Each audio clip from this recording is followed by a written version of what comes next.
Demikianlah sabda Tuhan.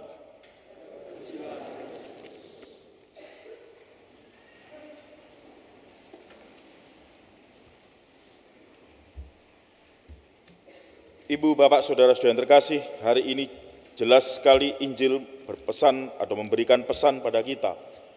Yesus itu pintu. Yesus itu pintu. Maka mari kita membayangkan pintu. Di rumah kita juga ada pintu, di gereja ini ada pintu. Di sini Yesus memberi gambaran tentang pintu dan kandang. Orang harus lewat pintu itu, gembala harus lewat pintu itu jika ingin masuk ke kandang dan menjumpai domba-dombanya. Gembala juga untuk mengajak domba-domba keluar menuju ke rumput, padang rumput, itu juga melalui pintu. Dikatakan juga jelas bahwa jika tidak lewat pintu, maka dia pencuri atau perampok. Poin kedua, di samping bicara pintu, dia juga bicara gembala. Seorang gembala sejati atau gembala yang benar, pertama-tama memang harus melalui pintu. Tapi juga gembala ini harus mengenal domba-dombanya. Gembala ini harus sering datang. Gembala ini harus sering mengunjungi. Gembala ini harus sering kali berada bersama dengan domba-dombanya, berinteraksi dengan domba-dombanya.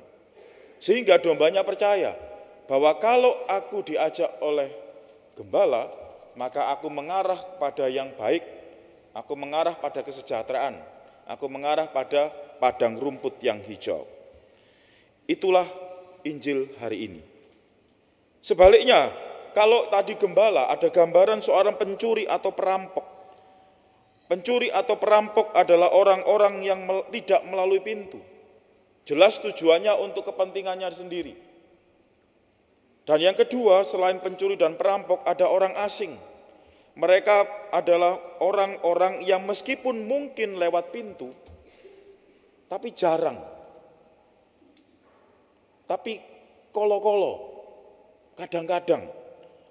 Akibatnya domba-domba tidak mengenal, bahkan berlarian. Itu gambaran Tuhan Yesus. Nah, Injil yang macam ini berbicara apa untuk hidup kita? Memang hari ini kita bersama-sama gereja seluruh dunia berdoa bagi para imam, para biarawan-biarawati dengan panggilan khusus mereka. Mereka adalah gembala-gembala umat. Kita tahu semuanya tadi di doa pertama tadi sebelum misa, didoakan. Kita mendoakan para imam, para misionaris. Kita perlu juga mendoakan Romo Siga misalnya yang dalam pemulihan. Kita berdoa juga bagi orang-orang romo-romo atau imam-imam yang dalam kesendirian, dalam permasalahan-permasalahan. Kita berdoa juga mungkin, saya sendiri misalnya, saya dibaptis oleh seorang imam yang kemudian dia mundur dari imamatnya. Tapi kita tetap berdoa bagi mereka, bahwa Tuhan senantiasa memberikan belas kasih pada mereka.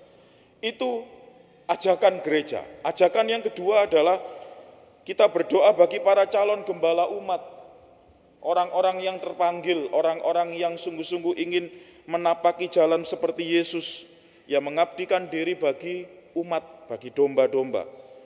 Semoga masih selalu ada orang-orang yang mau dan rela, penuh kasih mengabdikan diri sebagai gembala. Saya sendiri sebagai seorang formator di Seminari Tinggi, kami punya 30-an frater. 30-an frater itu tidak semuanya lurus. Ono sing bengkok, ono sing melungker, ono sing macam-macam. Dan disitulah memang butuh doa dan semangat dari umat.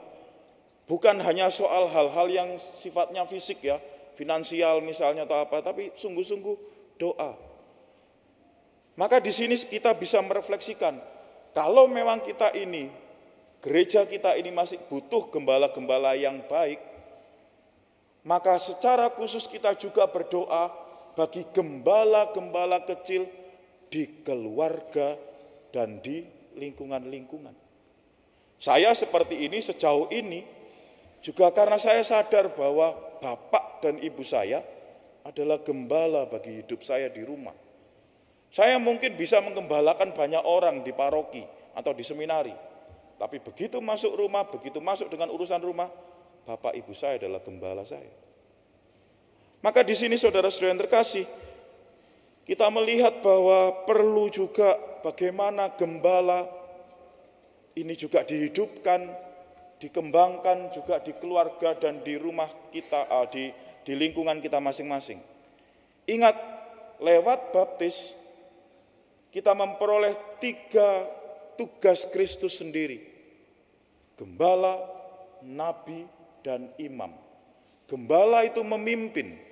Siapapun kita harus bisa memimpin dan menuntun orang sampai pada kebenaran.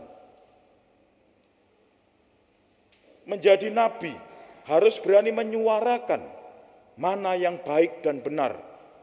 Pertama-tama bagi keluarga kita.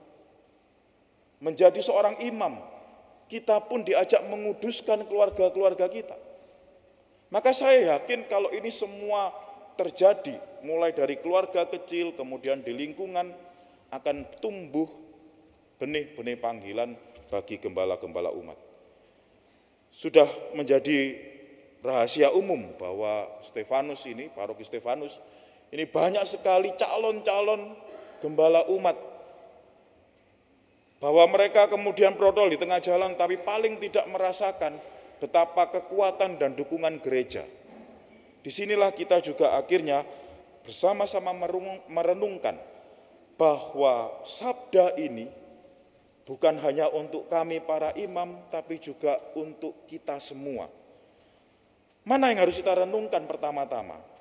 1, hanya melalui Yesus, pintu sejati, kita bisa menjadi dekat dengan domba-domba yang dipercayakan pada kita. Entah itu di keluarga, entah itu di lingkungan. Hadirlah selalu, berkomitmenlah selalu. Kita tahu bahwa begitu banyak tantangan hidup keluarga, sibuk misalnya. Maka mari kita benar-benar hadir dan menghadirkan Tuhan di dalam keluarga. Betapa kita juga menuntun keluarga untuk sampai pada Tuhan melalui pintu Tuhan. Gembala yang baik juga menempa dirinya di dalam Kristus. Bagaimana mungkin aku masuk melalui pintu jika aku tidak percaya pada pintu itu? Maka keyakinan kita akan Kristus menjadi kekuatan kita masing-masing ketika kita menggembalakan domba-domba yang dipercayakan Tuhan pada kita. Sekecil apapun, bahkan mungkin 0. Tapi kita tetap gembala. Gembala yang baik tentu menempa diri dalam Kristus agar sungguh bisa membantu domba-domba menuju ke tempat abadi, ke padang rumput yang sungguh-sungguh tadi dikatakan berkelimpahan. Maka di sini saudara-saudara yang terkasih, bagaimana kemudian seorang gembala memiliki kedekatan dengan sang pintu sejati itu tadi, bahwa Kristus harusnya meresap dalam hidup kita sebagai para gembala, dan tentunya nanti para domba pun akan mengikuti, sehingga akhirnya bukan hanya gembala yang selamat, domba pun selamat, kita semua selamat. Kita semua menikmati kebahagiaan karena kita melalui pintu yang benar.